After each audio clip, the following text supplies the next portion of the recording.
Hi everyone, welcome back to World of Tanks with Fubzy. Today I am bringing you a tank destroyer guide. This one is going to be focused around non-turreted tank destroyers, as the last time I did one it was the w-uni E100. So as you can see we're in the SU-152.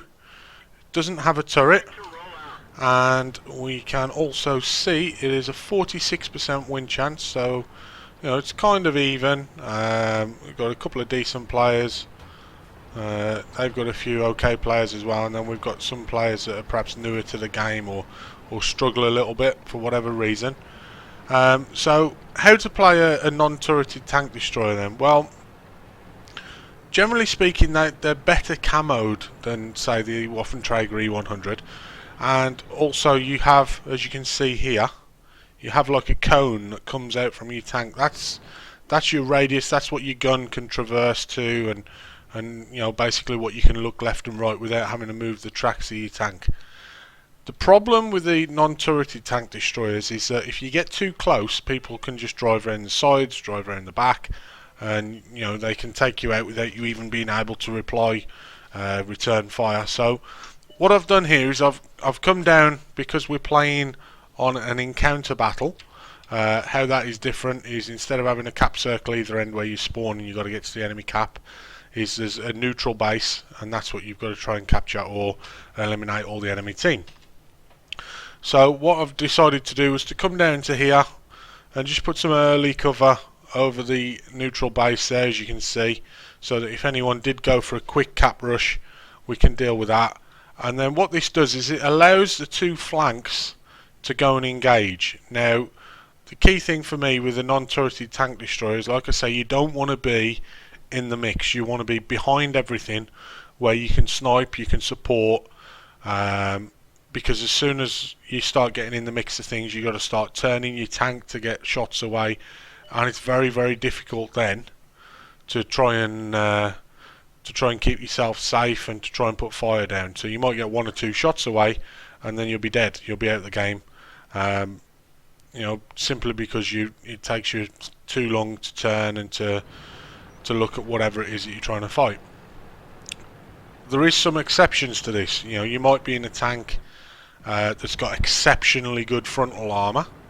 Some of the tank destroyers do have exceptionally good frontal armour, and in that case then you can go and sit, say in a city map, you can go and sit in a road and everything's going to be coming at you head on, and that's where you can then bounce shots and put shots down in reply. So as you can see then, the two flanks have engaged. We're down by 3 tanks now, and they've started trying to flank around. So I'm looking at this Skoda. I'm moving myself around so that I can try and get in a position to take him on. I'm also aware that there's a guy up here on the hill that's causing them problems, so start moving around. The Skoda's looking up the hill, and we can pop up, zoom in, and we can take him out. Now this is a good thing with the SU-152. It does have a very high alpha gun, and it leads on to the SU-152, which has an even better alpha gun. Not the greatest DPM, but I decided that I wanted to have a go at the huge alpha guns for a bit of a change. So as you can see there, we managed to take him out with a one shot, and we're now moving forward to have a look, see what else we can get. Using the rocks to the left of us there is a little bit of cover.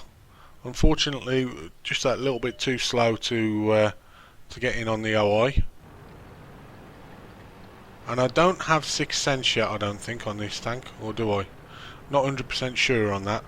But you see the SU-100 there, goes charging in on our artillery. The downside to this tank is that it does take a while to aim in. So, you've got that risk there of I either aim in and he ends up taking our artillery out before I can get my shot away, or I don't aim in and I snapshot. Now if I snapshot I could miss, and there is a nice big long reload on this gun, so it is important to make your shots count when you fire. I'm pretty sure I don't have Sixth Sense on this. We'll find out shortly anyway. I know I'll take a couple of shots in a minute.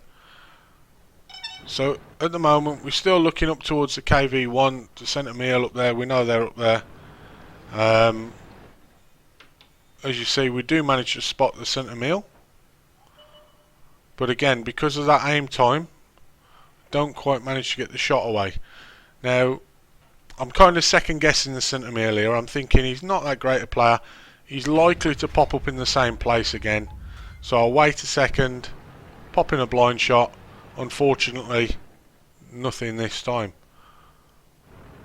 But we do get shots like that sometimes that pay off. So, you know, if you've got nothing else to shoot at, it is worth having a go. Just having a look now to see if I can get the KV1, but unfortunately he's in good cover. Now, all the time pay attention to your minimap. I know now that all of our tanks this side have gone. There's a good chance now that they could start trying to come around there or down and through here. I know that that's the Panther, because it says down here that the Panther damaged my gun.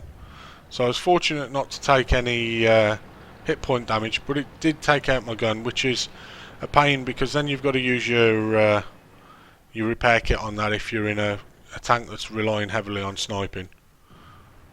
So again now we're just looking up towards the KV. It seems like he's this side of the cover, and we managed to finish him off. Again, still worried a little bit about this side. I don't want them coming around behind me like I was saying at the start. And there, sure enough, we find the Panther. So just drop back a little bit there just to put myself in a little bit of cover. And as you can see, he's got 1,300 hit points. So it's not the easiest tank in the world for me to be taking out here. He probably should have rushed me. If he had, it would have been a lot more difficult for me to take him out, because as I say, I might get one shot away and then he's going to be up along the side or the rear of my tank, and I'm not going to be able to then put fire into him. And that's the key if you come up against a non-turreted tank destroyer. You know, you might take one hit, put a lovely one into him there for 910 points, and he's damaged my gun again. But you know, if you come up against a non-turreted tank destroyer, if you can just take out the one shot from him and then get up alongside him or behind him, and they're in a world of hurt, then you know. The problem is, of course, if they get their back up against a rock, then they might be able to squirm around and get back onto you, but generally speaking, you should be okay. We managed to take out another one there as he snuck up on us. Again though, if he would have come around the back of the rock there, he could have actually come around up behind me, and then I would have been in problems.